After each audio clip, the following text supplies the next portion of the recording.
The night on Mars was quiet. The wind whispered softly against the metal walls of the colony homes, carrying the red dust that never truly settled. Inside one of those small homes, Evan Carter sat by a dim lamp, staring at a cold dinner plate.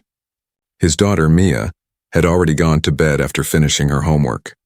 It had been another long day, just him and her trying to make life normal on a planet that never really felt like home. Evan was a single father, a mechanic by trade, who worked in the colony's repair hub. He missed Earth sometimes, but the pay was better here. Still, nights were the hardest. The house always felt too quiet after his wife, Sarah, had died 2 years ago. He often kept the old radio on just to hear something other than his own thoughts. That night, as he cleaned up, a soft knock came from the front door. He froze. No one visited this late. The colony's curfew alarm had already sounded hours ago. Visitors at night usually meant trouble, or emergencies. The knock came again, a little louder this time. Tap, tap, tap. Evan slowly walked to the door. His hand hovered near the control panel, ready to press the emergency alarm if needed. "Who's there?" he called out. No answer, just silence. And then a small, trembling voice. "Can we eat your leftovers?" Evan blinked. What kind of question was that? He opened the door halfway, cautious. Outside stood 2 small figures, barely reaching his chest. They looked like children, twins maybe 10 years old but not human. Their skin was pale, almost silver, and faint blue light glowed under their skin like soft lightning veins. Their eyes were large and bright, reflecting the lamplight like mirrors. The taller twin held the smaller one's hand tightly. Both looked scared, cold, and lost. "Please," the smaller one whispered. "We're hungry." Evan's first thought was that this was a prank, maybe some colonist kids in masks. But when the taller twin lifted his head, Evan saw something no mask could fake. Sadness. Real, deep sadness. Evan stepped aside slowly. "Come in," he said. The twins hesitated, looking at each other, then stepped inside. They moved quietly, almost gracefully, their feet barely making a sound. Evan motioned to the small dining table. "Sit. I'll get something warm." He heated up the leftovers, mashed protein stew and bread cubes, and set the plates down. The twins stared at the food for a moment as if unsure it was real. Then with shaking hands they began to eat, quick but careful, like they were afraid it might disappear. Evan sat across from them watching. "So you two got names?" he asked softly. The taller twin paused, then said, "I'm Leo. This is Nara." "Leo and Nara," Evan repeated. "All right. Where are your parents?" They didn't answer. Nara kept eating, eyes fixed on her plate. Leo's hands trembled as he spoke. "We don't have parents. We had a lab." Evan's heart skipped. "A lab?" Leo nodded. "Humans made us, but then they tried to take us back." He looked up at Evan with those glowing eyes. "You're human. Will you send us back?" Evan's stomach turned. "No," he said quietly. "You're safe here." For a moment the room was silent, except for the faint hum of the heater. Nara finished her food and looked around curiously. "You live here with your daughter," she said softly, pointing to the family photo on the wall. Evan, Mia, and Sarah smiling under a blue sky. Evan nodded. "Yeah, just us now." Nara tilted her head. "You're kind. Most humans aren't." Before Evan could reply, a faint humming sound came from outside. The twins froze instantly. Leo's fork fell from his hand and clattered on the table. "What's wrong?" Evan asked. "They found us," Leo whispered, panic in his voice. "They always find us." Evan went to the window and peered out. At first he saw nothing, only the dusty street and the faint glow of streetlights. Then he noticed it, a hovering drone, small but sleek, scanning the area with a red beam that flickered across every door. Evan's heart pounded. "Who's they?" he asked, turning back. Leo and Nara stood close together, trembling. "The collectors," Nara said. "They take back everything that escapes." The drone's red beam stopped on Evan's house. A sharp beep echoed. "Dad?"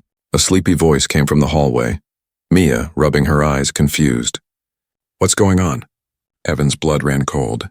The drone's beam brightened, locking onto his door. Leo grabbed his arm. "You have to choose," he said, voice breaking. "If they come in, they'll take us. And you too." Evan looked at the twins, 2 scared children who didn't belong anywhere, and then at his daughter. Standing barefoot in her pajamas, clutching her stuffed bear, Outside, the drone's hum grew louder. Evan took a deep breath and whispered, "Get ready to run." And that was the moment everything changed. The red lights flashed through the cracks of the window. The air inside the small home turned heavy, filled with the low hum of machines outside. Evan's heart pounded as the walls seemed to tremble under the growing sound. Leo's glowing eyes widened. "They've locked onto your house," he whispered. "We have to leave now." Mia clutched her father's arm, her voice small and frightened. "Dad, what's happening?" Evan didn't answer right away. His mind raced. He had seen those drones before, security units from the biogenesis lab, the same corporation that ran the genetic facility on the edge of the colony. He had repaired one once, months ago. It had looked just like this. Now one hovered outside his home. "Grab your coat," he told Mia firmly. "We're leaving." Leo and Nara backed away from the door. Nara's hands glowed faint blue, faint sparks flickering in her palms. "If they catch us," she said softly, "they'll erase us. Like we never existed." Evan didn't have time to ask what that meant. He pulled open the back door and peered out into the narrow service alley. The cold Martian wind rushed in, carrying red dust that bit his skin. "Come on," he whispered. "Stay close." They slipped out into the night. The alley stretched between tall, silent housing units. The air smelled of iron and dust. In the distance, the siren of a patrol echoed faintly. Mia ran beside her father, her small hand gripping his tightly. Behind them, the twins followed quietly, light-footed, quick, moving almost like shadows. Evan led them toward the old factory district, an area long abandoned after oxygen leaks years ago. Few people went there now. It was dark, dangerous, and perfect for hiding. But the drones were faster. The low humming grew louder again, and when Evan looked back, 3 red lights were floating after them through the fog. "Dad," Mia cried, "keep running." He shouted. Leo suddenly stopped and turned around. His hands glowed bright blue. "I can slow them down," he said. Evan grabbed his arm. "Don't. You'll get yourself caught." Leo looked at him, really looked at him, and said something that made Evan freeze. "You're not like the others. I can feel it." Before Evan could speak, Leo raised both hands. A pulse of blue light burst out, spreading like a wave. The metal doors along the alley shuddered and sealed shut behind them. The hum of the drones broke into static. "What did you do?" Mia gasped. Leo's voice trembled. "I talked to the machines."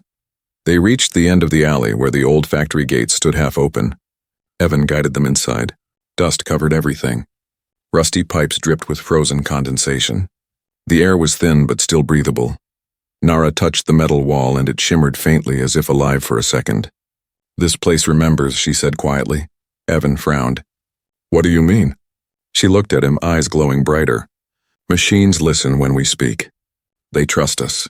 But humans fear what they don't understand." Mia looked at her curiously. "You can talk to metal?" "Yes," Nara said softly. "Metal feels lonely too." Before Evan could ask more, the twins both went still. Their heads turned at the same time toward the doorway. Outside, the red light of a drone flickered again through the fog. "They're here," Leo whispered. "They won't stop." Evan's instincts kicked in. "Upstairs," he said. He grabbed Mia's hand and led them up the old staircase, the metal steps creaking beneath their feet. They reached a control room overlooking the main floor. Broken screens still glowed faintly, showing static. From the window, Evan saw more drones arriving, and behind them humanoid figures in black suits, moving in formation. "Soldiers. They're sending collectors," Leo said, voice shaking. "They don't just capture, they clean everything. They'll erase this place." Evan clenched his jaw. He wasn't a soldier anymore. He was just a father, but he couldn't stand by. Not after seeing the fear in those children's faces. He turned to the twins. "Can you shut them down?" "The drones?" Leo looked uncertain. "Maybe, but it will hurt." "Do it," Evan said firmly. "I'll protect you." The twins joined hands. Blue light began to grow between them. First faint, then blinding. The machines in the room started to hum, coming alive one by one. Screens flickered. Old wires sparked. It felt like the factory itself was waking up. Outside, the drones jerked and froze mid-air. One crashed into another, and they both exploded in sparks. The soldiers shouted, confused. But inside, Leo and Nara fell to their knees. The light faded from their eyes. Evan caught them before they hit the floor. Their skin felt cold, their breathing weak. Hey, stay with me, he said, shaking them gently. You're okay, Nara whispered faintly. They'll send more. They always send more. Evan looked down at the twins amid these strange, fragile beings who had asked for nothing but leftovers, and then at his daughter, trembling beside him. He made a choice then. He would not let the world take them. Not again.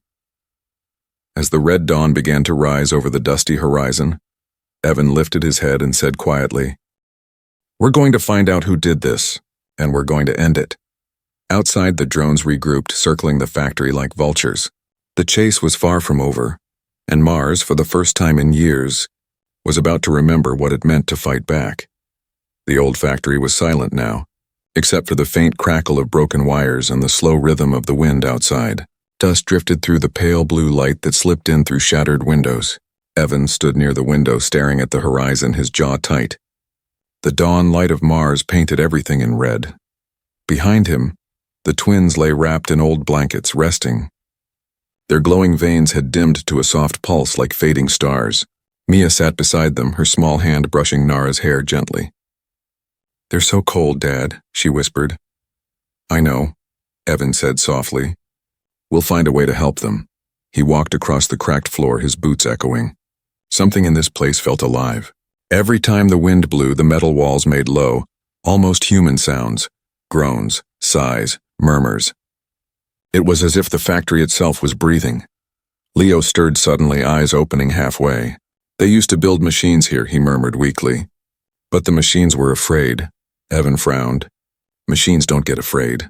Leo shook his head. Not human fear. The kind that comes before being destroyed. Evan knelt beside him. What do you mean? Leo raised his hand and touched the metal wall.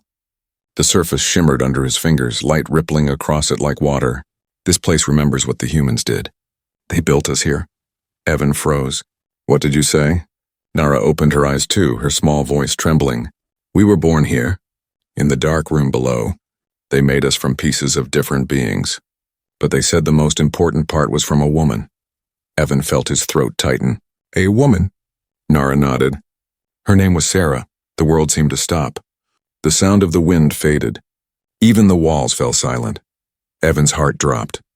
What did you say? He whispered. Leo looked at him, his glowing eyes soft. Sarah Carter. That's what they called her. Evan stumbled back a step, his breath caught. His wife's name, Sarah. The woman he'd buried 2 years ago after the lab explosion. Mia looked at her father, confused. Mom? She said quietly. Evan didn't answer. He walked to a rusted control panel nearby, staring at the faded Biogenesis logo on the side. He pressed his hand against the screen, and to his shock it flickered to life. Old logs appeared in the dim light, broken, but readable. Project Echo Twin. Donor Sarah Carter. Status terminated. Evan's knees nearly gave out. No, this can't be real. He scrolled through the entries with shaking hands. The files spoke of experiments done secretly after Sarah's death. Her DNA was recovered from the wreckage, used to grow hybrid organisms able to interface with machine networks. The Echo twins, Leo and Nara. Evan stared at them, tears forming in his eyes. You're my wife's children. Leo's voice was small. That makes you our father? Evan couldn't speak. He looked at Mia, his daughter, and then at the 2 glowing children lying beside her. Part human, part alien, part of his lost wife. Mia's eyes were wide but not afraid. She smiled softly. Then, they're my brothers. The factory lights flickered. The sound of distant engines broke the silence. Evan snapped back to reality. They found us again. Leo tried to stand but wobbled. We can help you escape, he said weakly. There's a door below. It leads to tunnels. Evan helped him up. How do you know that? The machines told us, Nara said, her voice faint. They remember every door. Evan grabbed Mia's hand and lifted Nara onto his back. Together they hurried down a flight of metal stairs that groaned beneath their feet. The deeper they went, the warmer the air became. The walls glowed faintly, lines of blue light spreading like veins as if guiding them. At the bottom they reached a huge steel door. It looked sealed forever, but when Leo touched it, the metal shivered and folded away like melting ice. Go, he said. It will close behind us. They stepped through into darkness. Behind them, the door sealed shut with a heavy thud. The tunnel was long, stretching under the colony. Faint lights flickered along the ceiling. On the walls, Evan saw strange carvings, human words mixed with alien symbols. "This isn't just a tunnel," he muttered. "It's a message," Leo nodded. "The machines wrote it. They want you to know the truth." As they walked deeper, Evan felt something awaken, a mix of fear and purpose. His wife had died trying to stop something terrible. And somehow through these twins she was still speaking to him. He stopped and looked back at them, his daughter and the two alien children, their faint glow lighting the path.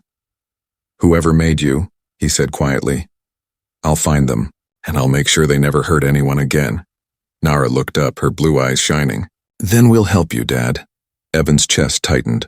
For the first time since Sarah's death, that word, Dad, didn't feel empty. Above them, far away, engines roared. The collectors had arrived at the factory, but the tunnels below had already swallowed their prey. And deep in the dark, the walls began to whisper again, secrets from the past that were ready to be told. The tunnels stretched for miles under the Martian colony, narrow and echoing with every step. Evan could hear the distant rumble of engines above, the sound of the collectors moving in. Dust rained down from cracks in the ceiling. The air was hot and dry, heavy with the scent of metal and rust. Mia walked close to her father, her small hand gripping his tightly. The twins followed behind, their faint blue glow lighting the darkness like twin lanterns. The deeper they went, the more the walls began to change. They weren't made of metal anymore. They pulsed softly like living veins. Nara touched one of them, her fingers trailing across its surface. "They built this with both," she whispered, "machine and life." Evan frowned. "You mean this place is alive?" She nodded. "It listens to us. It remembers her voice." "Her?" Evan asked. Nara looked up at him. "Your wife," the words cut deep. "Sarah again."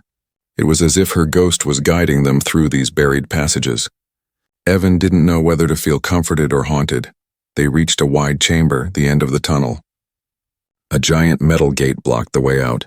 Beyond it, faint light spilled through cracks, the surface. The open desert. Leo placed both hands on the gate and his body glowed brighter. "It's sealed," he said, "but I can open it if I join with the system."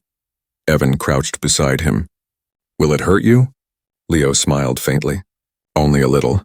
Machines don't like to be touched by what they call mistakes." Before Evan could stop him, Leo pressed his forehead against the metal. The gate began to hum, slow at first, then rising in pitch until the whole tunnel vibrated. Blue light crawled up the walls like fire. Mia covered her ears. "Dad," Evan pulled her close. "It's okay, it's just noise." Then, with a deep groan, the gate split open, flooding the chamber with red sunlight. Warm, dry wind rushed in, carrying the endless smell of iron and dust. They stepped out together into the wide Martian desert. The sky was burning orange, the twin moons faint behind the clouds. For the first time, the twins looked almost human, the sunlight washing away the cold blue of their skin. Mia smiled. "It's beautiful." Leo turned his face toward the light, eyes closing. "It feels free." But freedom didn't last long. A distant roar rolled through the air. Evan turned and saw dark shapes cutting across the sky, collector dropships, their engines glowing red. "They tracked us again," Nara said, her voice shaking. Evan looked around. There was nothing but red sand and scattered rocks for miles. No shelter, no place to hide. He grabbed Mia's hand and started running toward a ridge in the distance. "Move now!" The twins followed, their small feet kicking up clouds of dust. The heat burned their lungs, but they didn't stop. The roar grew louder. The dropships were descending fast. Evan spotted a shallow canyon ahead, a narrow cut in the land. "There!" he shouted. They slid down the slope just as the first ship's spotlight swept across the ridge above them. They huddled under a rock ledge, gasping for air. The ground shook as the ships landed. Metallic footsteps echoed from above, and soldiers searching.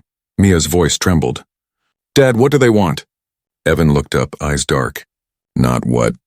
Who?" Leo leaned against the rock, pale and exhausted. "They want us back. We're property to them, just numbers in a file."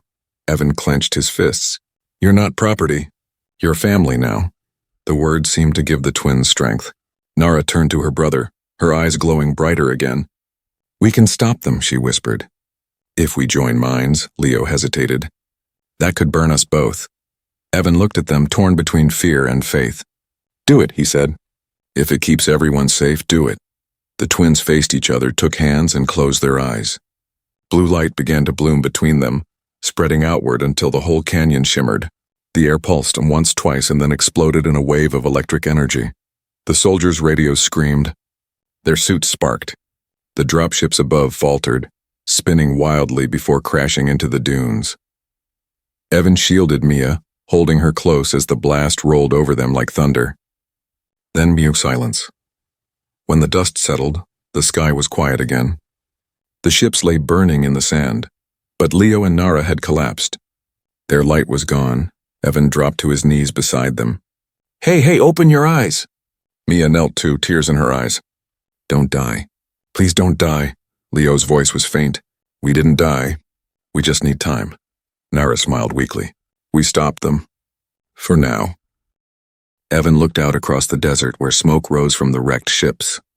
He felt a strange mix of pride and fear. The twins had power, and power beyond anything human, and now everyone hunting them would know it. He lifted Leo onto his back, took Nara's hand, and nodded toward the horizon. We keep moving. There's a colony outpost north of here. Maybe someone there can help. As they began walking, the red sun sank lower, casting long shadows behind them. For the first time since his wife's death, Evan didn't feel alone, but above them, far beyond the clouds, something else was watching, a massive collector command ship, silent and dark, preparing its next move. The desert had given them freedom, but it had also painted a target on their backs. The desert was silent after the storm. Red sand stretched in every direction, glowing faintly beneath the pale dawn light. The air was thin, dry, and humming, still trembling from the explosion the twins had unleashed. Evan walked carefully, every step heavy. He carried Leo on his back, the boy's body limp and cool to the touch. Nara walked beside him, holding Mia's hand. Her glow had faded, but her eyes still flickered softly, like candlelight fighting the wind. They had been walking for hours. Evan's lungs burned in the thin air. His muscles ached, but he didn't stop. He couldn't. Mia looked up at him. Dad, will they wake up? Evan forced a smile. Yeah, kiddo. He's strong. Just resting, but inside fear gnawed at him. Leo's pulse was faint, if it could even be called a pulse. It felt like static under the skin, like electricity waiting for something to spark it alive again. Finally, they reached the remains of an old terraforming station, half buried under sand. Its domed roof was cracked, and the once bright symbol of the colony was faded and broken. But it was shelter, and maybe, if luck held, there'd still be power. Evan forced the door open with a rusty lever. A gust of cold, stale air rushed out. The place smelled of dust and metal.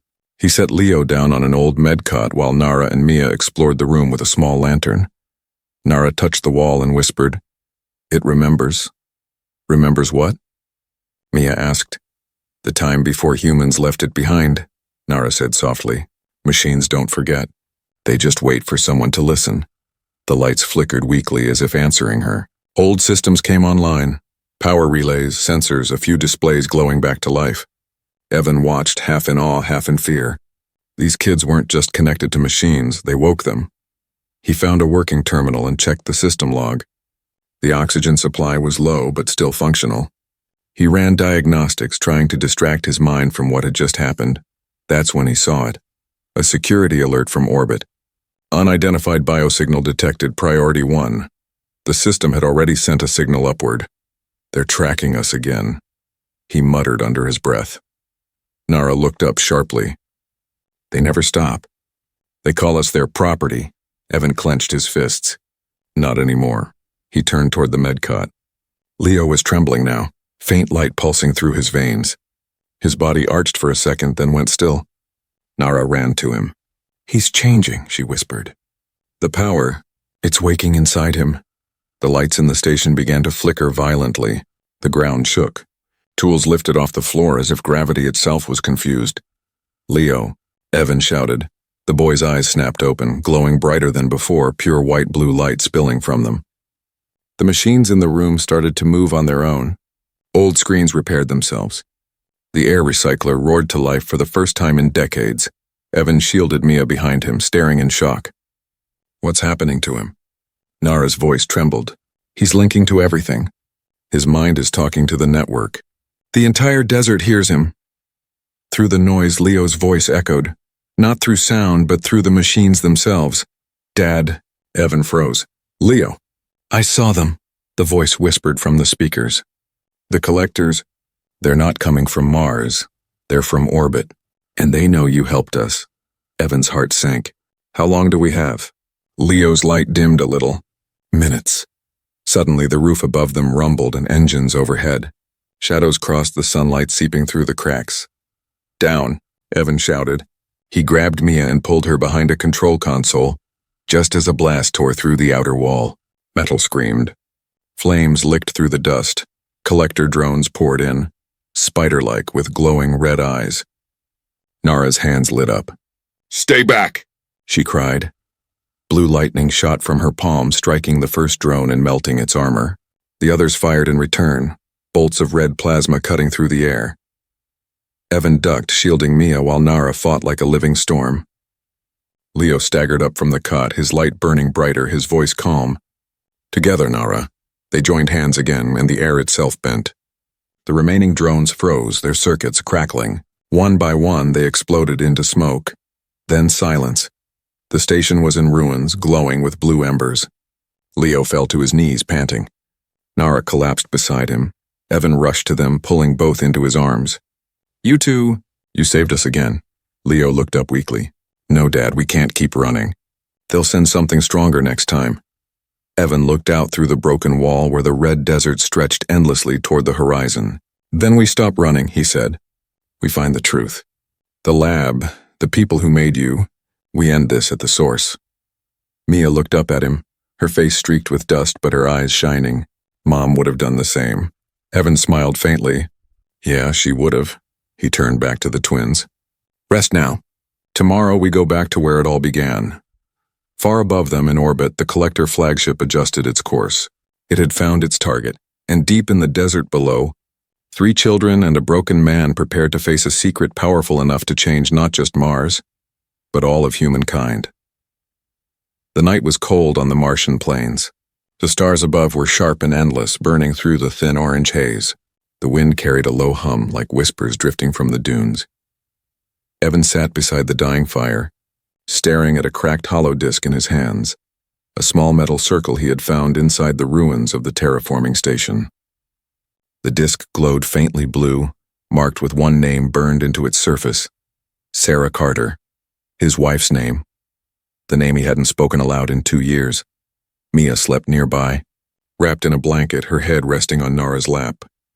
Leo sat quietly by the rocks, tracing shapes in the sand with a glowing finger. Shapes that looked like stars, or maybe constellations only he knew. Evan turned the hollow disk in his hands, afraid to activate it. Afraid of what it might show him, but at last he took a deep breath and pressed the center button. A flash of light appeared in the air, and then Sarah stood there. Not real, but close enough to make his heart ache. Her face flickered, her eyes soft and kind as always. Evan, her voice said, gentle and distant. If you're seeing this, then I didn't make it back. Evan's breath caught. The twins looked up, drawn to the sound of her voice like a forgotten melody. I need you to listen, Sarah continued. After the explosion at the biogenesis lab, they told you it was an accident. It wasn't. I found out what they were doing in the Echo Project. They wanted to merge alien DNA with human minds, to create beings who could control technology just by thought. She paused, the image flickering. I volunteered. Not to help them, but to stop them. I made sure my data was locked inside 2 prototypes. I gave them my DNA, my memories, my empathy. That's why they're different. They aren't weapons, Evan. They're children. They're ours. Evan felt the world tilt. Oh, Sarah, he whispered.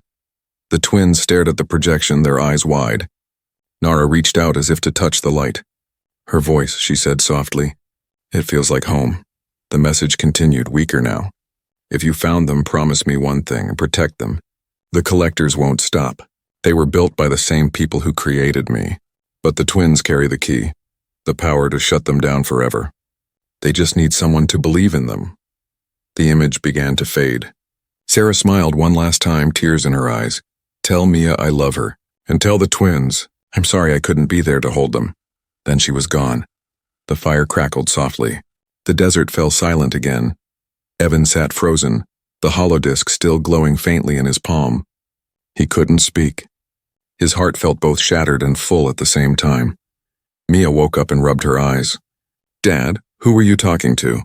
Evan wiped his face quickly. Your mom, he said quietly. She left us something. Nara leaned closer. She loved you, she said softly. We can feel it. Inside us. Evan looked at the twins, at the way they glowed gently in the darkness like living memories of his wife. She saved you, he said. And now, maybe you can save all of us. Leo looked toward the sky. They're coming again, he whispered. Evan followed his gaze. Far above the horizon, faint red lights flickered. The collector flagship descending through the upper atmosphere. Mia's voice trembled. Dad, what do we do now? Evan stood slowly, closing his hand around the holodisc. We finished what your mom started. He turned toward the twins. You said the collectors were made by the same people who created you. If that's true, maybe you can reach them.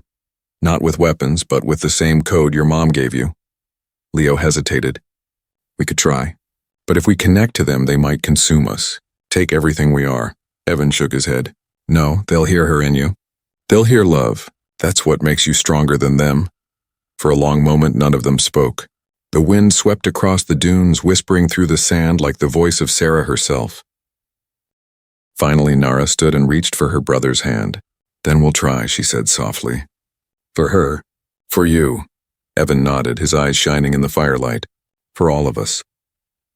As dawn began to rise, the four of them climbed the ridge overlooking the endless red desert. The collector flagship was descending now, casting a dark shadow across the land. And somewhere deep inside the twins, something new awakened. Not just power, but purpose. The time for running was over. The final battle, the one Sarah had started, was about to begin. The morning sky over Mars burned red, darker than usual. Like the planet itself could sense what was coming. The wind howled across the desert, dragging long shadows over the dunes. On the horizon, the collector flagship descended like a black moon, blotting out the rising sun. Evan stood on the ridge staring at it. His coat whipped in the wind, dust cutting across his face.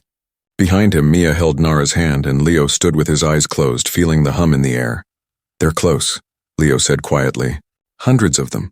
Nara looked up at the sky, her blue glow reflected in her wide eyes. They don't want peace, she whispered. They want to erase everything that remembers love. Evan turned to the twins. Then we show them what love can do. The ground began to tremble. The first wave of collector drones broke through the clouds, dark winged machines spreading across the desert like a storm. Their red lights blinked in perfect rhythm, a swarm of steel and hate. Evan drew in a long breath. This is it, he said. Mia clung to his arm. Dad, we can't fight all of them. He looked down at her, forcing a smile. Maybe not. But your mom believed in something bigger than fighting. He turned to the twins. She said you carry the key. Do you know what she meant? Leo nodded slowly. We think so. It's not a weapon, it's a signal. She gave us a part of her memory, her code. If we send it into their network, it could shut them down. Evan frowned. Could? Nara's voice trembled. To do that, we'd have to merge completely. Our energy won't hold after the link. We'll burn out, Mia gasped. No, you can't. Evan felt his chest tighten. There's another way. There has to be, but the twins only smiled. The same soft, knowing smile Sarah used to have. Leo reached for Evan's hand. You taught us what family means. You gave us a name, a home, and warmth. That's all we ever wanted. Let us do this, Dad. Evan's eyes filled with tears. He wanted to scream, to stop them, to pull them close and never let go. But in his heart, he knew. This was what Sarah had meant all along. They weren't made to destroy. They were made to save. The flagship opened fire. Beams of red light cutting through the desert, melting sand into glass. Evan pulled Mia down behind a ridge. The twins walked forward, glowing brighter with every step.